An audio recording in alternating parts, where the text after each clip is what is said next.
Nós então vimos o primeiro de 6 argumentos que Paulo apresenta em prol da justificação, da salvação, por meio da justificação pela graça mediante a fé.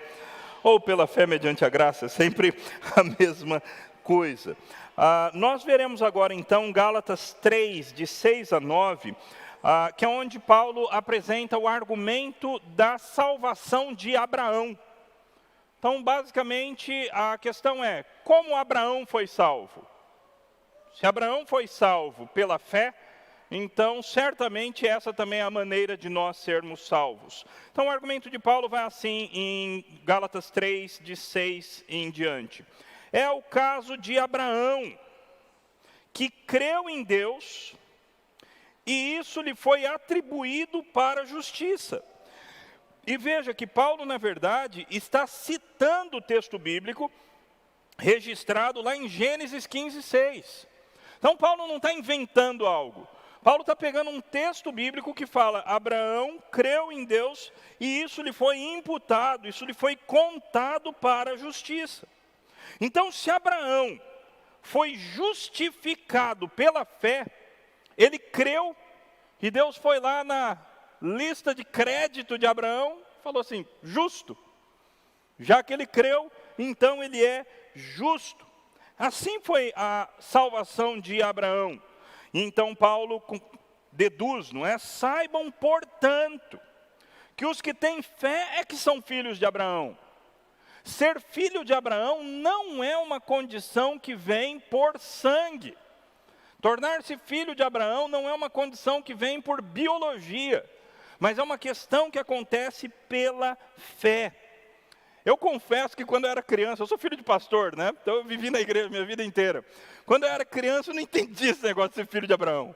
A gente cantava Pai Abraão. Eu falei, que mané Pai Abraão? Que história é essa de Abraão ser meu pai? Mas é isso. Abraão creu. Todas as promessas, toda a importância de Abraão foi conquistada pela fé. E todas as promessas que Deus fez para Abraão, são promessas que nós compartilhamos quando nós temos a mesma fé que Abraão teve. Esse é o grande argumento aqui do apóstolo Paulo. Ora, versículo 8, tendo a Escritura previsto que Deus justificaria os gentios pela fé, pré-anunciou o evangelho a Abraão, dizendo, em você serão abençoados todos os povos. Consequentemente, de modo que os que têm fé são abençoados com o crente Abraão. Ou seja, todas as promessas que Deus fez para Abraão, grande descendência, uma terra, promessa de muitas bênçãos da parte de Deus, todas essas promessas passam a ser nossas também, quando pela fé nós nos tornamos filhos de Abraão. O próximo argumento de Paulo, que é o terceiro argumento nessa estrutura grande aí que a gente fez, é o seguinte, versículos 10 a 14 do capítulo 3. A tentativa de se justificar pelas obras resulta em maldição. Okay? Paulo já tinha tratado um pouquinho disso, agora ele vai falar com um pouquinho mais de detalhe. Pois todos os que são das obras da lei, ou seja, todos aqueles que consideram as obras da lei o meio de justificação. Todos aqueles que tentam se justificar por meio das obras da lei. Todos aqueles que são das obras da lei estão debaixo de maldição. Porque está escrito, maldito todo aquele que não permanece em todas as coisas escritas no livro da lei para praticá-las. Qual é a palavra mais importante desse versículo? Oi? Vou repetir. Desse trechinho aqui que eu vou ler, qual é a palavra mais importante? Maldito todo aquele que não permanece em todas as coisas escritas no livro da lei para praticá-las. Qual é a palavra mais importante desse texto? Todas. Essa é a palavra fundamental aqui. Todas. Porque é isso que lasca a gente. Se fosse para permanecer em algumas das coisas escritas no livro da lei, beleza, estou dentro. O problema é que são malditos todos aqueles que não permanecem em todas as coisas escritas no livro da lei. Consequentemente, quem é maldito? Absolutamente todos os seres humanos que já pisaram sobre a face da terra, a não ser o nosso Senhor Jesus Cristo. Esse é o poder desse versículo aqui. E esse é o poder da lei.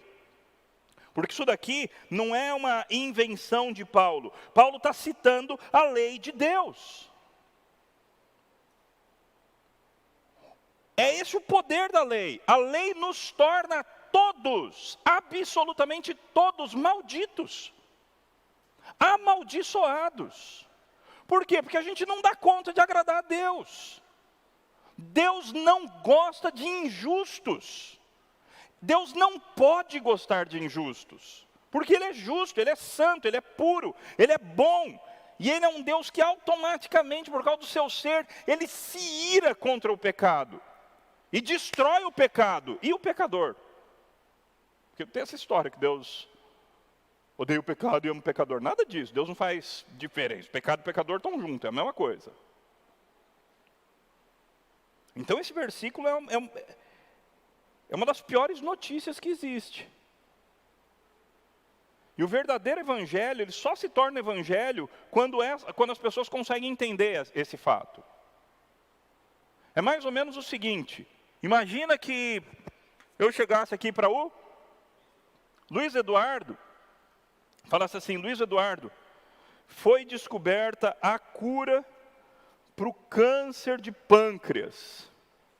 Luiz Eduardo ia falar: legal, graças a Deus, Deus seja louvado, que bom. Bom para quem precisa, certo?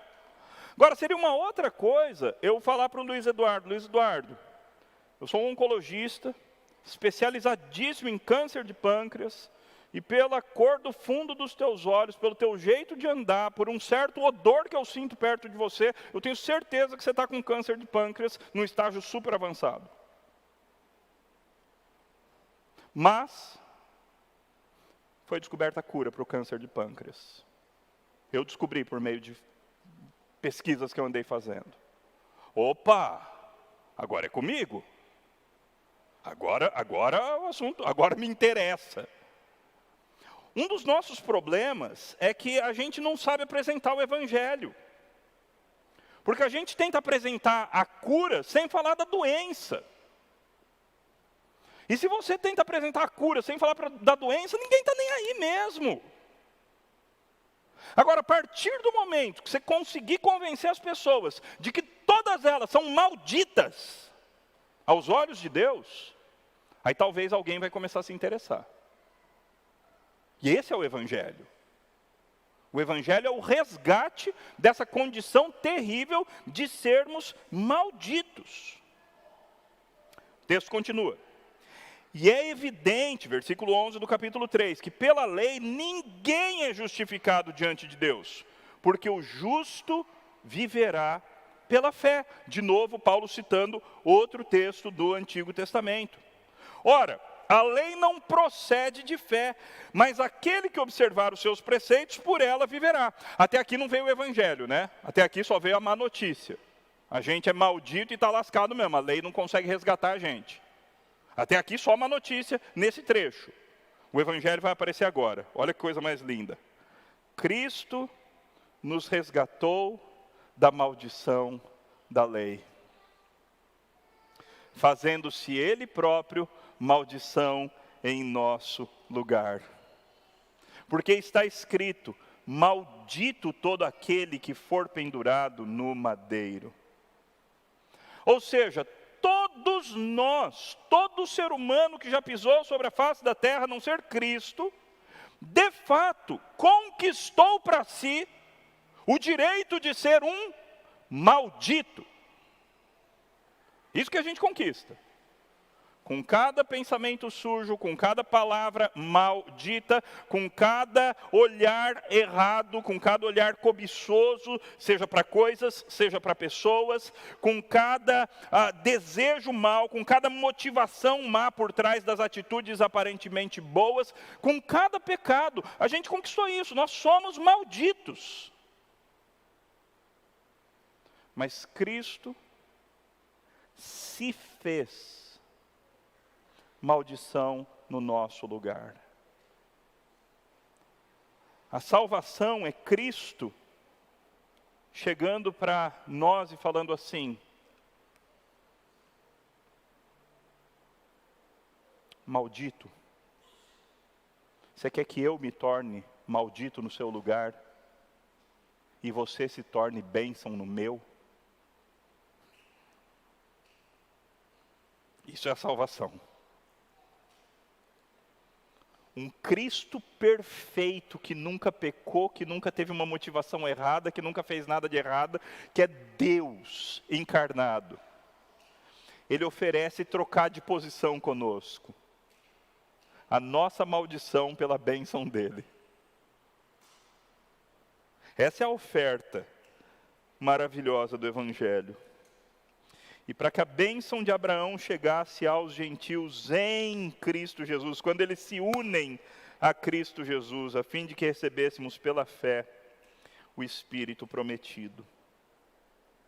O próximo argumento de Paulo está no 3:15 a 22.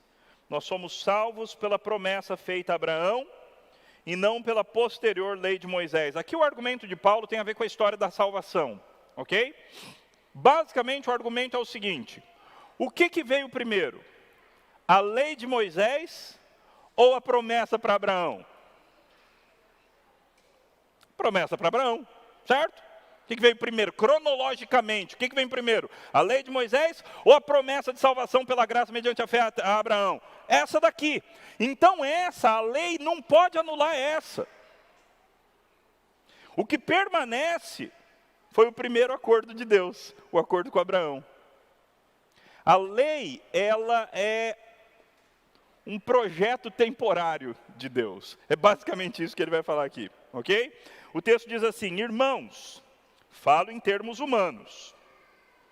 Ainda que uma aliança seja meramente humana, uma vez ratificada, ninguém a revoga ou lhe acrescenta coisa alguma. Ora, então, ponto está estabelecido. Se você fecha um contrato, uma vez assinado, não dá para revogar e nem para acrescentar nada. A gente não faz alterações no contrato. Agora ele vai aplicar o ponto. Ora, as promessas feitas a Abraão e ao seu descendente, no singular, não diz aos descendentes, como falando de muitos, porém como falando de um só, e ao seu descendente, que é Cristo. E digo isso, uma aliança já anteriormente confirmada por Deus, qual que é essa que ele está falando aqui? Fala alto que eu sou surdo, gente. Qual que é essa? Eu acho que estava certo, fala alto. De Abraão, isso. Uma aliança já anteriormente confirmada por Deus, não pode ser revogada pela lei que veio 430 anos depois.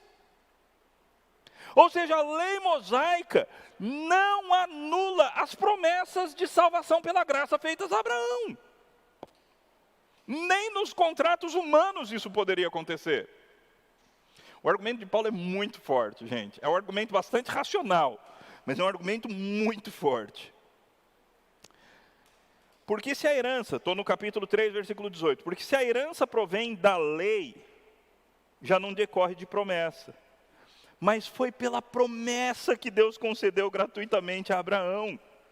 Logo, para que a lei? A partir de agora, então até aqui, até o versículo 18, o argumento do apóstolo Paulo foi a salvação por meio de promessa, salvação gratuita por meio de promessa, e a qual alguém se apropria pela fé, foi o acordo de Deus com Abraão. 430 anos depois, Deus deu a lei no Monte Sinai. A dádiva da lei no Monte Sinai não pode servir como meio de salvação. Aliás, esse argumento, ele deixa claro que nem no Antigo Testamento as pessoas eram salvas por meio da lei.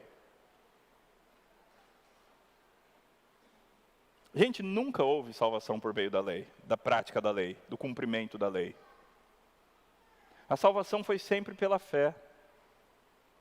Fé no Messias que viria, do ponto de vista do Antigo Testamento, fé no Messias que já veio, do ponto de vista do Novo Testamento. Então agora Paulo pergunta, então para que serve a lei? Né? Aqui eu coloquei que o próximo argumento começa no 3:23, mas não é verdade. O terceiro argumento começa aí no 3:19. Que é onde agora Paulo vai falar, ok, mas existe lei. Deus deu a lei. Então qual a utilidade da lei? Para que existe a lei? Qual a serventia desse negócio aí? Na argumentação de Paulo é como se a lei não vale nada. E é isso que Paulo agora vai evitar. Essa conclusão errada de que a lei não vale nada. Porque ela veio 430 anos depois das promessas feitas a Abraão. Então para que serve a lei? Paulo pergunta no versículo 19. Aí agora Paulo responde. Ela foi acrescentada por causa das transgressões, até que viesse o descendente a quem se fez a promessa. E foi promulgada por meio de anjos. Isso o Antigo Testamento não fala, tá? Mas é uma coisa que o Novo Testamento repete várias vezes e a literatura do período interbíblico também fala sobre isso, que a lei foi dada por meio de anjos. Foi promulgada por meio de anjos pela mão de um mediador. Ora, o mediador não é de um só, mas Deus é um só. Então, primeira coisa, a lei é inútil? Não, é claro que não. A lei foi dada para dirigir o povo de Deus até que viesse o mediador, até que viesse Cristo. Isso tem importância grande no nosso relacionamento com a lei. A lei é essa que nos leva a Cristo, como Paulo vai deixar isso claro, ele vai falar exatamente isso. Seria então, outra pergunta de Paulo, seria então a lei contrária às promessas de Deus? Ou seja, a lei é contrária à salvação pela promessa, a salvação de Abraão, que é a mesma que a nossa? A lei é contrária? De novo, Paulo responde, de modo nenhum. Porque se fosse promulgada uma lei que pudesse dar vida, então a justiça seria de fato procedente da lei. Mas não existe essa lei. Existe alguma lei que pode dar vida? Não. E por que a lei não pode dar vida? Porque ela tem problema? Isso é uma pergunta de verdade, não é retórica. Por que a lei não pode dar vida? Porque a lei tem problema? Por quê? Porque a gente tem problema. Nossa carne é que tem problema. Nós somos pecadores. E a gente não dá conta de guardar a lei. A lei é linda. A lei é maravilhosa. A lei é a expressão da vontade de um Deus santo e perfeito. A lei é maravilhosa, mas nós somos o problema dessa história.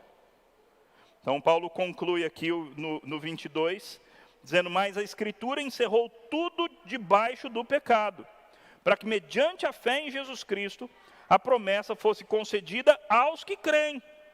Mas antes que viesse a fé, nós estávamos debaixo da tutela da lei, e nela encerrados para essa fé que no futuro haveria de ser revelada. De maneira que a lei se tornou o quê? O nosso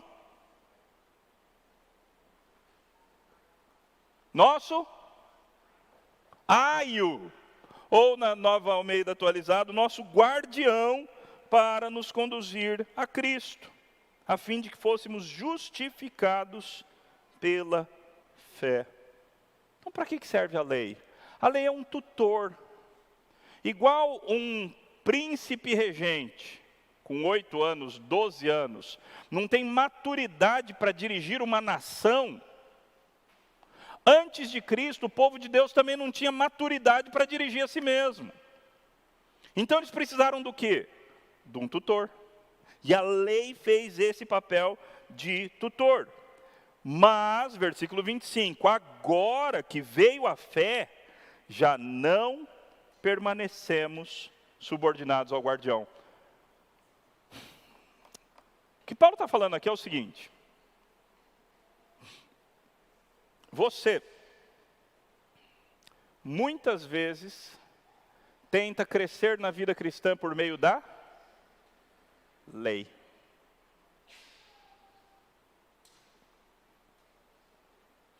Provavelmente, tem alguns pecados na tua vida, ou já teve, nos quais você cai algumas vezes, e você genuinamente odeia esse pecado. Você genuinamente não suporta cair nesse pecado. Mas você tem sido vencido várias vezes por esse pecado. E normalmente, como é que você tenta lutar contra esse pecado? Por meio da lei. Eu não posso, eu não vou. Eu não vou, eu não vou, eu não vou cair. Mas agora eu vou conseguir.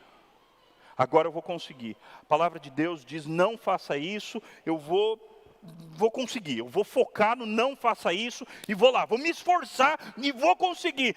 Cai de novo. E aí você se arrepende genuinamente diante de Deus, fala, Senhor, eu não suporto mais isso, eu não quero mais isso é uma prisão, isso parece uma escravidão, eu não aguento mais esse pecado, me ajuda. E aí você tenta de novo pela lei. E cai. E vai cair todas as vezes que tentar só pela lei. Porque não é esse o meio que Deus deu. O meio mais fundamental que Deus deu para a nossa santificação não é a lei. É o Espírito. Mas a gente continua tentando crescer pela lei. E não falando nada do Espírito Santo. E nem sabendo direito quem é o Espírito. E não sabendo o que é orar no Espírito. E não sabendo se relacionar com o Espírito Santo de Deus.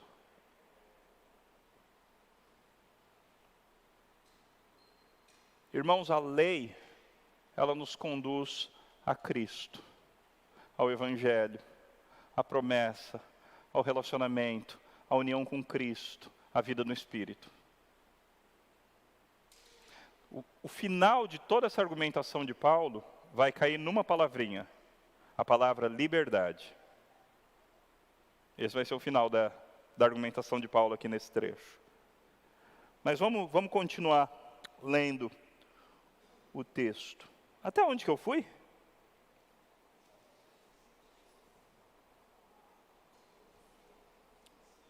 (25) Ok, obrigado. Porque todos vocês são filhos de Deus mediante a fé em Cristo Jesus. Porque todos vocês que foram batizados em Cristo, de Cristo se revestiram. Uma das doutrinas mais importantes da Bíblia é também uma das doutrinas mais desconhecidas da igreja. E essa doutrina se chama doutrina da nossa união com Cristo. Ou doutrina da união mística. Que é isso aqui. É o fato de que quando nós cremos, nós não fomos só justificados no tribunal de Deus. Isso também. Isso é glorioso, isso é grandioso e maravilhoso.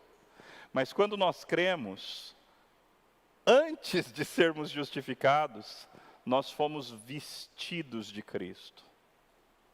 Nós fomos unidos a Cristo. Nós fomos cobertos por Cristo. É uma das doutrinas mais lindas que existe. Que é o que Paulo disse, agora já não sou mais eu quem vive. É Cristo que vive em mim. É assim que você batalha contra o pecado. Você batalha contra o pecado não tentando por meio da lei vencer nas suas próprias forças o pecado. Você batalha contra o pecado em união com Cristo. E aí então Cristo vence o pecado, é em você. Você não consegue fazer nada sozinho. Foi Jesus quem disse isso, sem mim nada podeis fazer.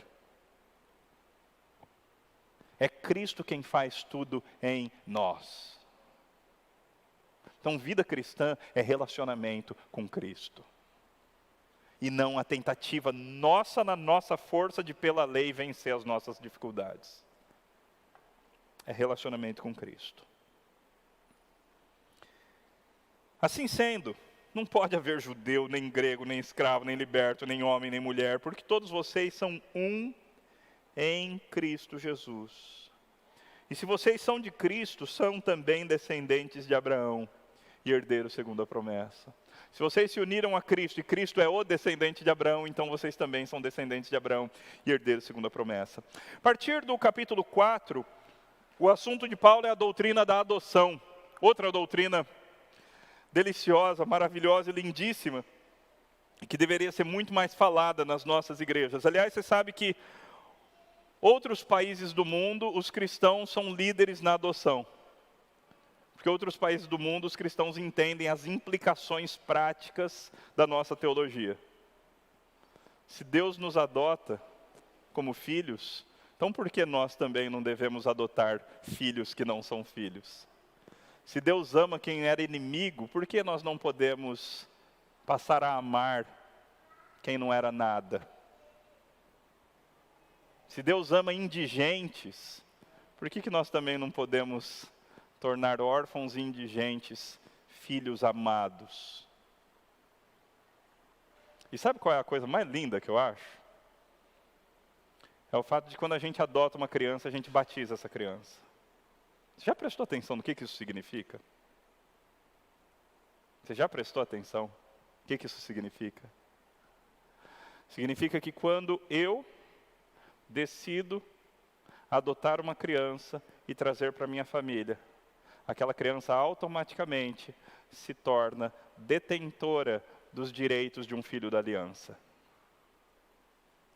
É isso que nós presbiterianos cremos. Mas a gente não adota, a gente deixa para os gays.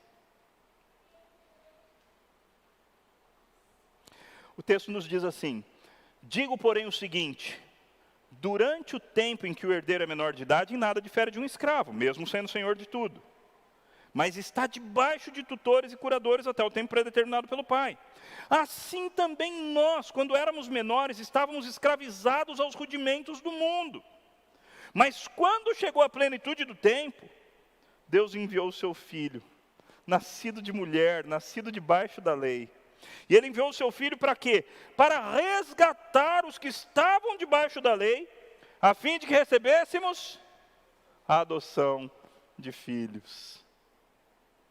E porque vocês são filhos, Deus enviou o Espírito do seu Filho ao nosso coração, e esse Espírito clama: Abba, Pai. Na Bahia seria painho. Na maioria dos lugares no Brasil é papai. A maneira mais carinhosa que uma criança fala com o seu pai, em São Paulo pelo menos é papai. Aqui eu não sei como que é. Na Bahia certamente é painho. É isso que significa o Abba. O Abba é uma maneira muito carinhosa de um filho falar com um pai. Aliás, é triste quando eles param de falar papai e falam pai, pai, não é? É triste. O Abba é o papai. É esse o relacionamento que você tem com Deus? A obra de Cristo aconteceu para te possibilitar isso. O Espírito foi entregue a você e Ele passou a habitar dentro de você. E dentro de você, Deus dentro de você, faz com que você tenha esse tipo de sentimento e palavra. Papai. É esse o Deus que você serve? Ou Ele é o todo-poderoso Senhor distante, que tem lei para você? E ai de você se você não obedecer à lei.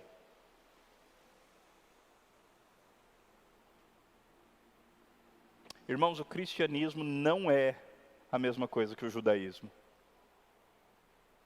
Que a maneira que eles compreendiam o judaísmo. Deus nos enviou o Espírito do seu Filho ao nosso coração, e o Espírito clama: Abba, Pai. Assim você já não é mais escravo, porém filho. E porque é filho, também é herdeiro. Herdeiro de Deus e co-herdeiro com Cristo, como diz lá em Romanos. Meus irmãos, ser crente é coisa muito boa, e a gente não aproveita. A gente é como o filho mais velho da parábola do filho pródigo. A gente está dentro de casa, mas continua se portando como escravo. E ainda não entendeu: filho, tudo que é meu é teu. Por Por que você nunca matou um bezerro? Você queria matar bezerro? É teu. Matasse o bezerro para comer com os teus amigos. Só que ele vivia na casa do pai e ele era mais pródigo do que o irmão mais novo. E a gente muitas vezes é desse jeito.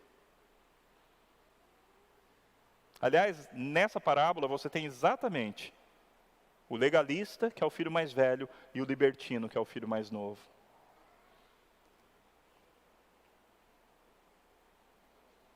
Essa é o penúltimo argumento de Paulo, e agora a gente vai para o último argumento de Paulo, que é Gálatas 21 até 31, onde Paulo faz uma alegoria. Tá? Esse texto, aliás, é um texto bem curioso, porque Paulo apresenta uma alegoria assim, impressionante. Digam-me vocês os que querem estar debaixo da lei. Será que vocês não ouvem o que a lei diz? Pois está escrito que Abraão teve 2 filhos. Um da mulher escrava e o outro da livre. O filho da escrava nasceu segundo a carne. O filho da mulher livre nasceu mediante a promessa. Essas coisas são alegóricas, porque essas mulheres são 2 alianças. Uma se refere ao Monte Sinai, que gera para a escravidão. O que é o Monte Sinai? O que é o Monte Sinai, gente? O que aconteceu lá de importante? A lei. É o monte onde Deus se revelou e falou os 10 mandamentos com fogo, com trovões, com terremoto e tudo mais. Esse monte é Agar. E ele gera escravos. Esse monte é Agar e gera escravos.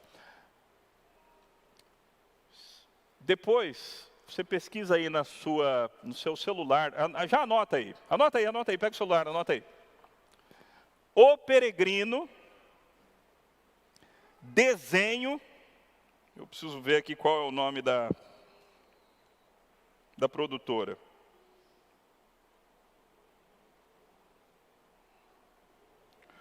O Peregrino, desenho, deixa eu ver se isso já dá. Isso já dá, O Peregrino, filme completo. Tá? Anota aí no seu celular e assista depois. Tá? Você precisa assistir esse desenho, é um dos desenhos mais maravilhosos que eu já assisti. Tá bom? Se você já conhece o livro Peregrino, você vai saber do que está se tratando. Chega uma hora, no livro O Peregrino, que alguém fala para o cristão ir para o Monte Sinai. E quando ele chega no Monte Sinai, ele começa a ser atacado por muitas coisas.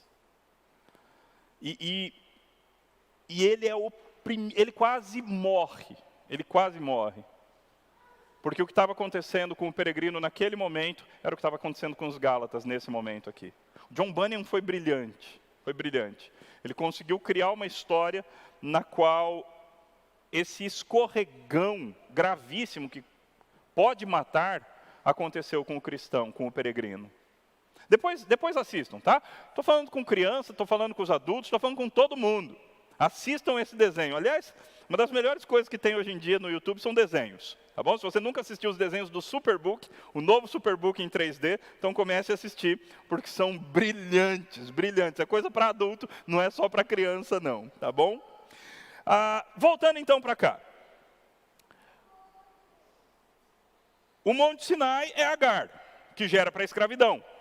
Ora, Agar é o Monte Sinai na Arábia, e corresponde a Jerusalém atual, que está em escravidão com seus filhos. Mas a Jerusalém lá de cima é livre. Ela é a nossa mãe. Mas vocês, irmãos, eu estou pulando a citação aí, indo para o 28, mas vocês, irmãos, são filhos da promessa como Isaque.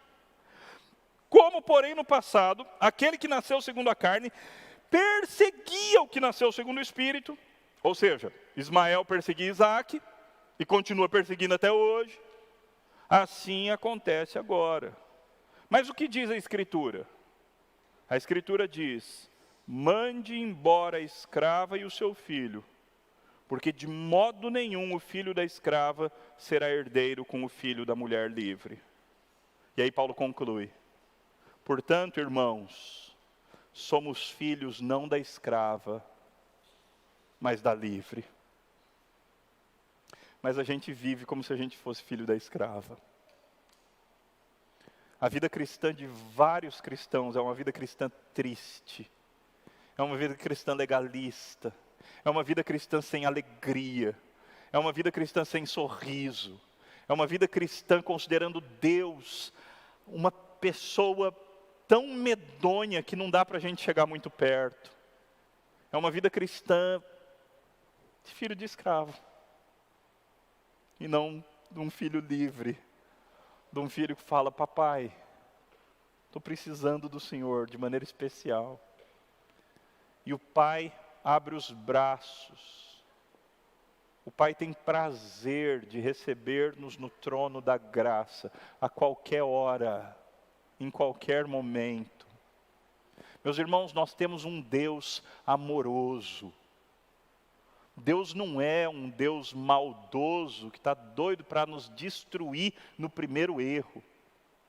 Deus é um Deus cheio de amor, de graça, de misericórdia, para com aqueles que são filhos de fato, que foram aproximados pela fé. Que jeito que você tem se relacionado com o Pai? Como é que tem sido a tua vida? Como é que tem sido o teu cristianismo? Teu cristianismo te deixa feliz? Você é uma pessoa feliz? Você é feliz? Porque se você não é feliz, você não entendeu o cristianismo. Se você é uma pessoa que vive de cara amarrada, de cara fechada, vive de bode, você não entendeu o cristianismo.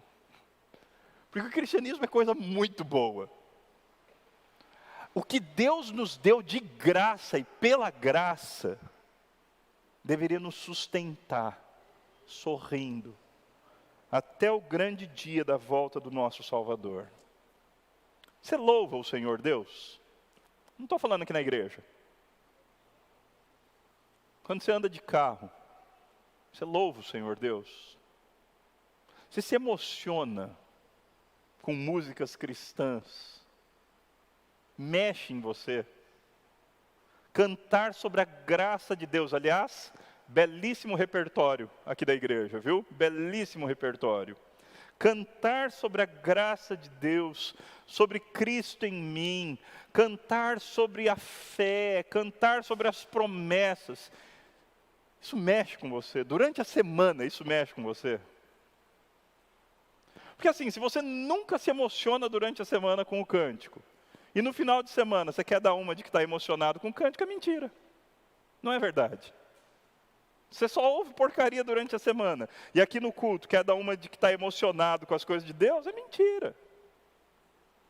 A vida cristã acontece mais durante a semana do que no domingo. O domingo é a celebração do nosso relacionamento com Deus que acontece na prática durante a semana. E se esse evangelho é tão maravilhoso, você tem compartilhado com os outros? Você é o especialista no câncer de pâncreas. E você sabe que tem um monte de gente em estado terminal. Você está dando a notícia? Que as pessoas estão com câncer, mas você conhece a cura? Ou não te importa? Meus irmãos, nós temos a salvação nas nossas mãos, na nossa boca.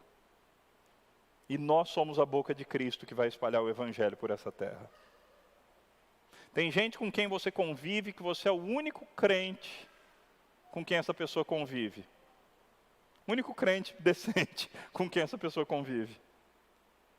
Você é a escolha de Deus para falar com essa pessoa. Nós precisamos falar do Evangelho da graça, do Evangelho da salvação pela graça, mediante a fé. E por fim, como é que você tem tratado outros cristãos? Com base na lei? Ou com base na graça? Você recebeu muita graça. Você recebe graça sobre graça, sobre graça, e todo dia mais graça. E Deus tem perdão para você o tempo todo. Você trata assim sua esposa? Você trata assim seu marido? Você trata assim seus irmãos em Cristo que fizeram alguma coisa contra você? Nós somos o povo da graça. E as pessoas precisam ver isso em nós. Todo esse evangelho maravilhoso pode fazer alguém pensar, então a gente não tem responsabilidade nenhuma, é fácil mesmo ser crente. Se essa é a conclusão, então vem amanhã de manhã. Porque amanhã de manhã é quando Paulo vai falar sobre esse outro lado. Sim, é pura graça e é muita liberdade. É a liberdade para vivermos as coisas do Espírito. Que Deus nos abençoe e que nós nos encontremos amanhã. Vamos orar? Pai, o que nós podemos dizer, Senhor? Quanta bondade, quanto amor. O Senhor pega gente que não presta e justifica por meio da obra do Teu Filho. O Senhor pega aqueles que não eram filhos, mas eram malditos, e o Senhor os une ao Teu Filho, de maneira que a nossa maldição é colocada sobre Ele, e toda a virtude de Cristo, e todo o crédito de Cristo é colocado sobre nós. Por graça, Pai, nós nos tornamos detentores de todas as promessas que o Senhor fez ao nosso pai Abraão. Pai, quanto amor! O Senhor ainda nos dá o Teu Espírito, nos dá o privilégio de sermos filhos e herdeiros. O Senhor nos dá a graça de termos um relacionamento de intimidade filial com o Senhor, onde nós podemos Te chamar de Pai, nosso Pai, Papai. Senhor, ajuda-nos a termos esse tipo de relacionamento. Não o relacionamento do filho mais velho, da parábola do filho pródigo, mas que tenhamos esse relacionamento, ó Pai, cheio de amor, cheio de graça. Esse relacionamento que entende, Pai, que nós somos amados pelo Senhor de graça e não pela nossa performance. Nós Te exaltamos, Pai, e Te agradecemos muito pelo verdadeiro Evangelho. Em nome de Cristo. Amém.